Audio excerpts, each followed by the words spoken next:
मैं भी कहता हूँ फिलिस्तीन जिंदाबाद था, जिंदाबाद है, जिंदाबाद रहेगा। वो खा लो मेरा जो खा रहे। और वैसे ही पढ़ा लिखा एडवोकेट है, ऐसे नहीं है। संविधान पढ़ा हुआ है, तब बोला कि फिलिस्तीन जिंदाबाद। चले गए वहां उठा के। अबे गोबर भक्तों, कुछ पढ़ लिख लो।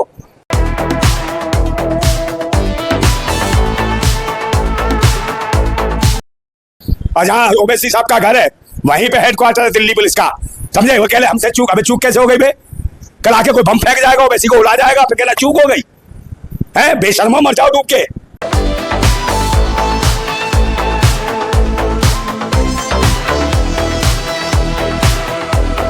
हिंदू राष्ट्र का, भारत का नाम क्यों चेंज कर देगा भाई तू? तेरे बाप की औकात है? कर देगा भारत का नाम चेंज, समझे। ये राष्ट्र भारत है, भारत था, भारत रहेगा।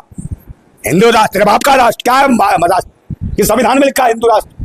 नमस्कार साथियों, देश में लोकसभा चुनाव होने के बाद संसद पद का शपथ ग्रहण लेने के दौरान नेताओं के अलग अलग बोल आ रहा है। इसमें वो ओवैसी साहब का भी एक बयान आया है जिसमें वो जय भीम, जय मीम और फिलिस्तीन जिंदाबाद के नारे लगाए हैं। इसमें चर्चा करने के लिए हमारे साथ नंदा भाई हैं, इनसे हम बातचीत करेंगे कि क्या इस तरह के बयान देना और इस तरह के नारे देना कहाँ तक सही है और कहाँ तक गलत है, क्या इस पर बोलना चाहेंगे? देखिए, अपनी स्वतंत्रता है, अपनी व्यक्ति की आजादी है। और जय भीम कह दिया तो क्या हो गया?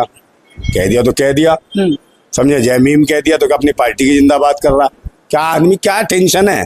और जय फिलिस्तीन कह दिया तो क्या दिक्कत है?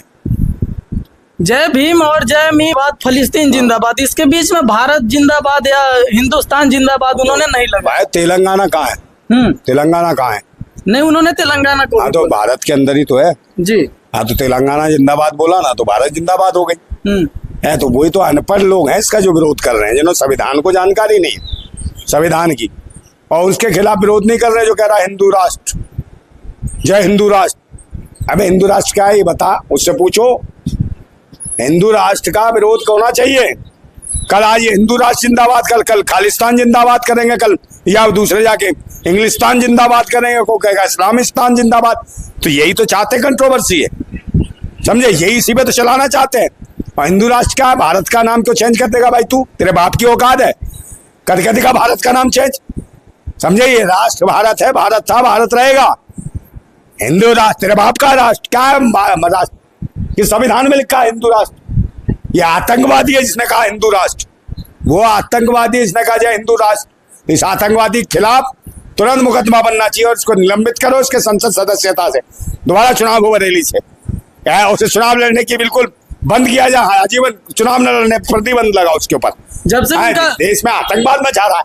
हिंदू राष्ट्र, जय हिंदू, तेरा बाप राष्ट्र उतनी के देश को गुलाम बनाना चाहता है। हिंदू का मतलब होता है गुलाम, और मुगलों का दिया हुआ शब्द है, मुगलों का दिया हुआ, मुसलमान मुगलों का दिया हुआ शब्द है ये हिंदू। सिंधु से हिंदू, और यही अंग्रेजों ने हिंदुओं को गुलाम कहा, मुगलों ने भी गुलाम कहा। और ये पाखंडी जो विदेशी मानसिकता के कीड़े हैं, समझे, ये यहूदियों की नाजायज संतान है जो आ गए भारत के अंदर, समझे। वो कहते हैं कि हिंदू बनो, हिंदू हिंदू वही हिंदू कहलवाते हैं। और ये पिछले बरस का हो गया हिंदू राष्ट्र। अबे भारत राष्ट्र है, जय किसान जय जवान होता है यहाँ, समझे, जय संविधान होता है। तू गहरा बकवास कर रहा है। हिंदू राष्ट्र तेरा बाप का हिंदू राष्ट्र है क्या? तेरा बाप बना गया है हिंदू राष्ट्र। और क्या है हिंदू राष्ट्र का मसौदा? किस ग्रंथ में लिखा है हिंदू राष्ट्र? तो ऐसे मूर्ख और चूतिया लोग लोकसभा में पहुंच रहे हैं, इनके खिलाफ कार्रवाई, ऐसे आतंकवादी पहुंच गए हैं, इनके खिलाफ कार्रवाई होनी चाहिए। जब से उनका बयान आया है ओवैसी जी का, लगातार देश में प्रोटेस्ट हो रहे हैं और उनकी निंदा की जा रही है, और मतलब उनकी सदस्यता रद्द होने की। एक बार काहे की सदस्यता रद्द होगी? ओवैसी का इनका बाप भी कोई नहीं सदस्यता रद्द कर सकता। खुद गया वहां बिल्ला, क्या ओम बिल्ला खुद गया है जब ओवैसी के घर पे हमला करा है इन्होंने, समझे। कौन है वो सेना फैना जाए, पता नहीं कौन सी आ गए। वह भूतनी को हरामियों, जब हिंदू बहन बेटियों की इज्जत लुटती है तब कहाँ सेना चूतड़ों में घुस जाती है तुम्हारे? तब कहाँ सेना जाती है? जब बनारस हिंदू यूनिवर्सिटी में बलात्कार हुआ हिंदू बेटी का, तब ये सेना कहाँ गई थी? कहाँ गई थी बजरंगी सेना? कहाँ गई थी बे? जब ये बलात्कार होता है उसका हुआ मनीषा बाल्मीकि, तब कहाँ गई थी ये सेना तुम्हारी? तब मुंह काले नहीं किए गए तुमसे? जब मनीषा बाल्मीकि के साथ रेप होता है, उसके बाद पिंकी लोधी का बुलंदशहर, तब कहाँ गई थी बे हिंदू सेना तुम्हारी? तब कहाँ फंस गई थी? तब नहीं होता। और वैसे के पीछे हिंदू राष्ट्र, अबे तुम्हारा बाप है हिंदू। वहां पे काला मुंह करने जाओगे, जब काला मुंह करो उनका 3 कुत्तों का, जो बनारस हिंदू यूनिवर्सिटी में हिंदू बेटी का बलात्कार करा, दलित बेटी का बलात्कार करा, उनका मुंह काला कौन करेगा? उनका एनकाउंटर कौन करेगा? उनके घर पे बिल्डोजर कौन चलाएगा? उसका जवाब नहीं है इन पाखंडियों के पास। और जहाँ ओवैसी साहब का घर है वहीं पे हेडक्वार्टर है दिल्ली पुलिस का, समझे? वो कह रहे हमसे चूक। अबे चूक कैसे हो गई बे? कल आके कोई बम फेंक जाएगा, ओवैसी को उड़ा जाएगा, फिर कहना चूक हो गई है। बेशर्मो, मर जाओ डूब के। और कहा ओम बिरला गया वहां पूछ रहे हाल चाल है, कमीशन से बात कर।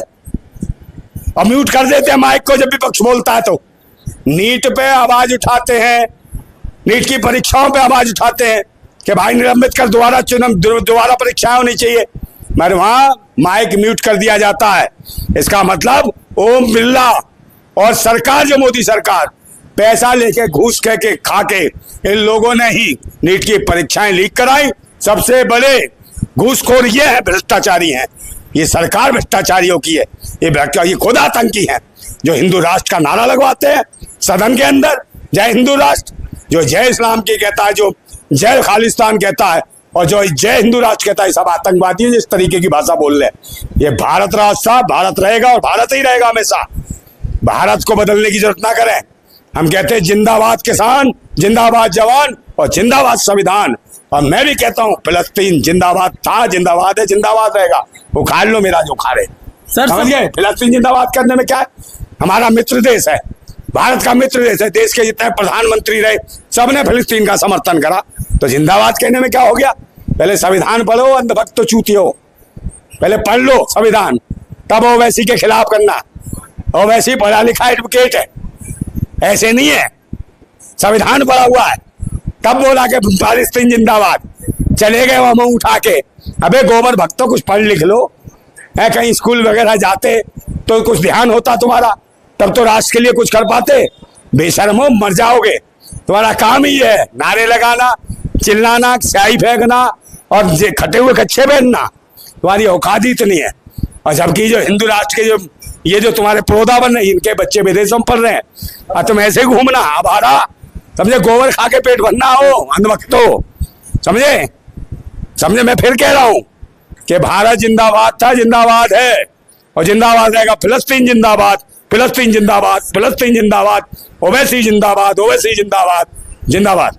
सर, कारगिल का जब युद्ध हो रहा था उस समय इजराइल हम लोगों का साथ दिया था। इसी से नाराज होकर के कि संसद में इस तरह से बयान आ रही हो ओवैसी साहब का कि फिलिस्तीन जिंदाबाद, और इजराइल के जो प्रधानमंत्री थे उस समय भारत जिंदाबाद बोल रहे थे। इस तरह से मतलब सदन में और इस तरह से मतलब शपथ ग्रहण के समय में दूसरे देश का क्या दे दिया? भारत खुद अपने आप में सक्षम था, इजराइल का साथ दे रहा था। भारत का कमजोर देश है, दुनिया की सुपर पावर पर उनमें कंट्रियों में से एक है भारत।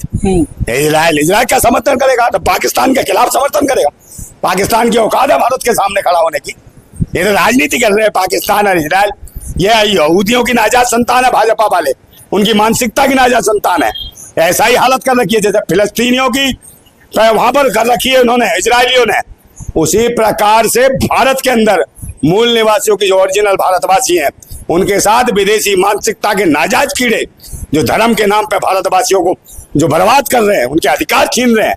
वही हालत है कि देश के किसान मजदूरों के खेत खलियान छीनना चाहते हैं। वही है ये पाखंड और धर्म के नाम पे। ये वही लोग हैं जो आज भाजपा में बैठे हैं, यहूदियों की नाजायज मानसिकता की नाजायज संतानें हैं, जो यहूदियों का, उनका, इजरायलियों का समर्थन करते हैं और फिलिस्तीन का विरोध करते हैं। फिलिस्तीन का समर्थन जितने भी देश के प्रधानमंत्री हुए सभी ने समर्थन करा है।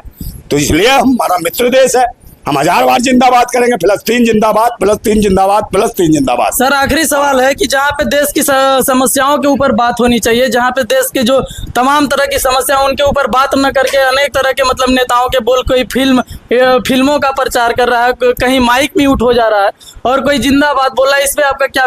जिंदाबाद भाई, इनको क्या मतलब है? 10 साल हो गए, शिक्षा, स्वास्थ्य, रोजगार, सुरक्षा पे क्यों बात की? कंगना रनौत जाकर फिल्मों का प्रचार, हाँ तो प्रचार करेंगे भाई, इसीलिए तो है। वहाँ मुजरा भी कर सकती है।